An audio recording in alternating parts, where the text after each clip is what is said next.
Welcome back to the Feather River Canyon, Union Pacific in N-scale. This is Orville, and living in an apartment we have a triple deck layout to get some class 1 railroading in. Today we're going to talk about lighting, in particular the mid-deck.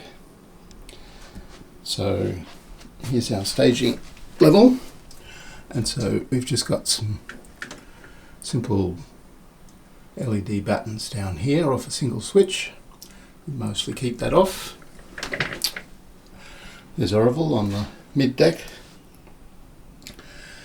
And then on the upper deck we have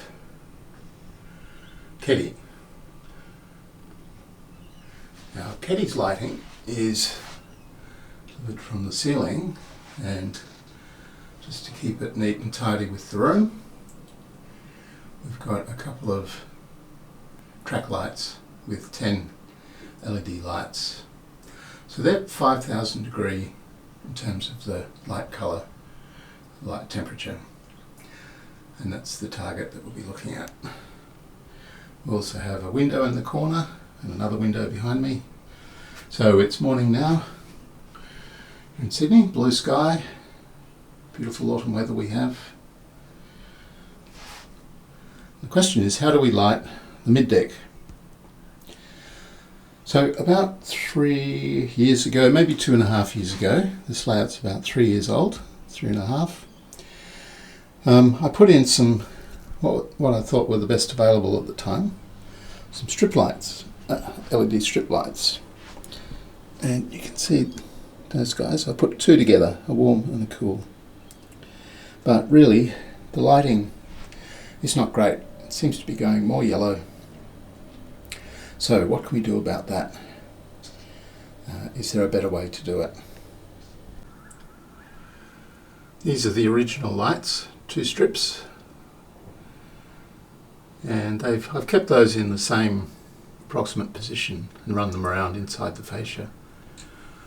But really, I'm not satisfied with the light levels that I'm getting.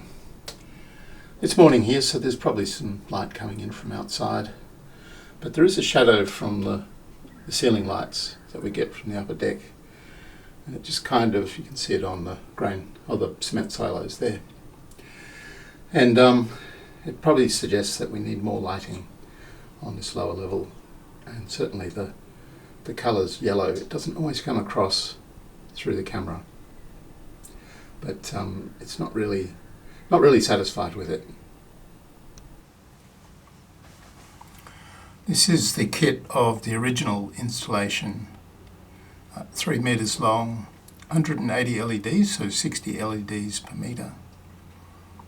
This is a cool white. We also have a warm white, and decided when I put those up to put the two together to give more light and to give a more balanced light. A positive about this kit is that we have everything in there. You plug it in, it's got a transformer and a simple on-off switch, and it just plugs into the wall. So that's positive, that simplicity. And research indicated a number of factors that a really good LED lighting system would have.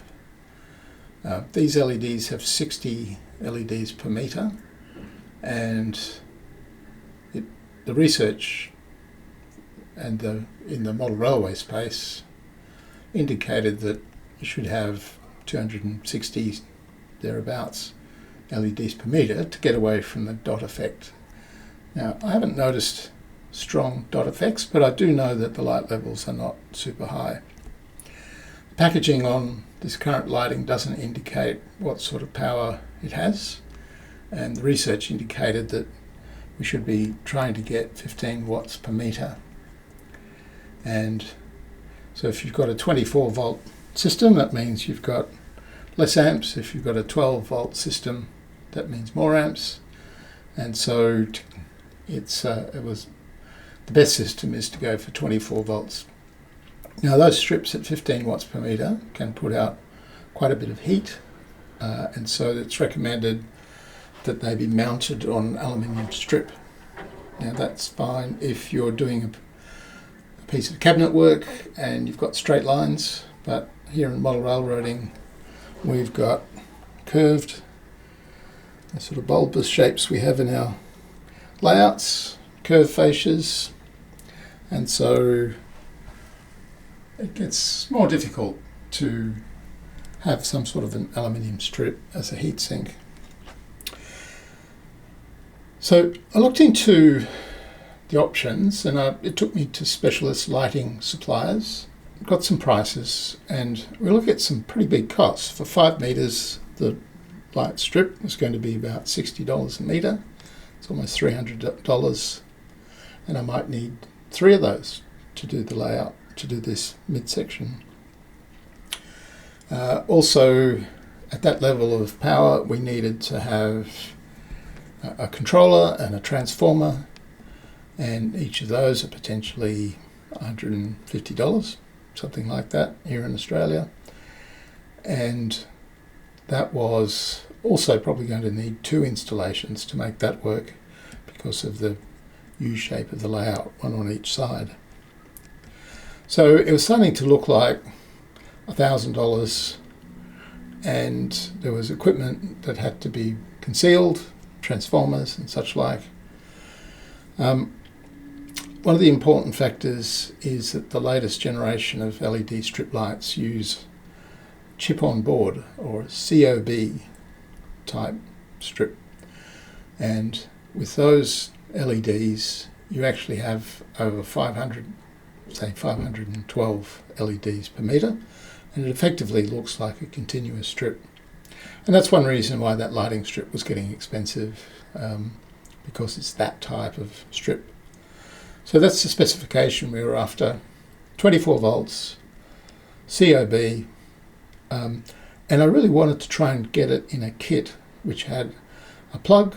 Some of them have remote controls, and it's a self-contained system. It doesn't need to be wired in. So convenience, but also cost. So the search went on to try to find whether a kit existed that met those requirements. This is the kit that I found, and it's $52. It's a 3 metre strip of chip on board COB LED, so it's a continuous. It's 24 volts. It's not clear exactly what the power consumption, the wattage is. So we'll work out whether we have 1 strip or 2 strips as we install it. And it's got this neat remote control, which does a few things, on and off of course. It allows you to go brighter or duller, and also you can change the colour temperature of the light between 2700 to 6000 Kelvin, and 5000 is the recommended typically to simulate daylight.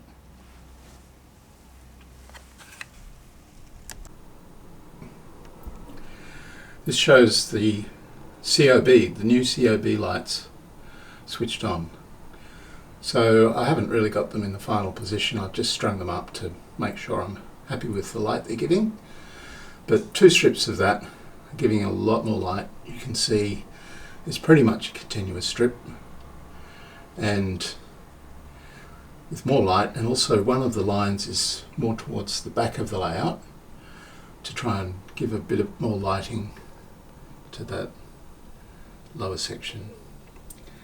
So once again we can still see that bit of shadow on the cement silo, but I think the overall lighting level is much stronger, and so I really haven't got them in the final position. You can see I need to drill some holes, but first step is just to see, are we happy with it? It's just what we want to see.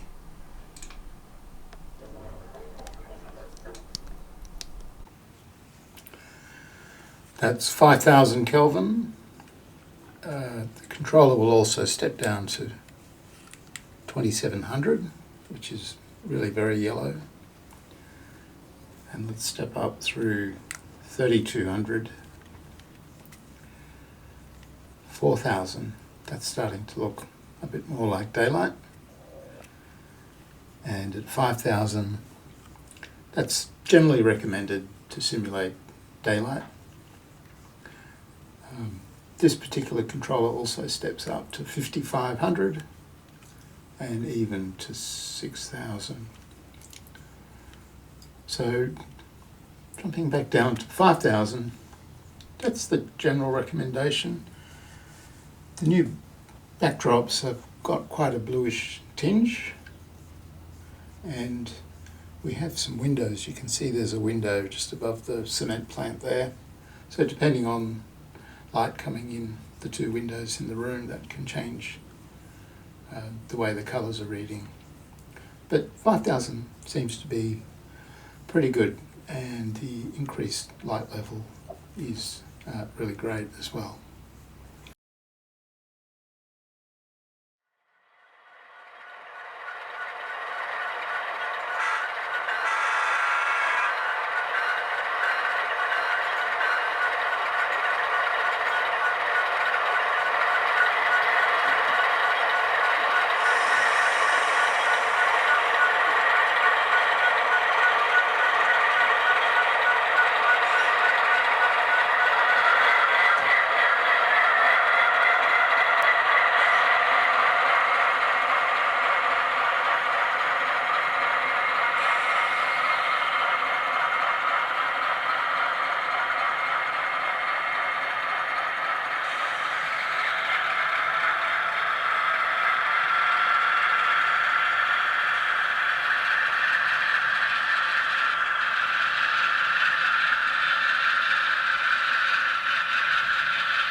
The great thing about this little controller too is that when you put the two strips up, they have two separate infrared sensors to receive the control signal, and they both work off the same controller.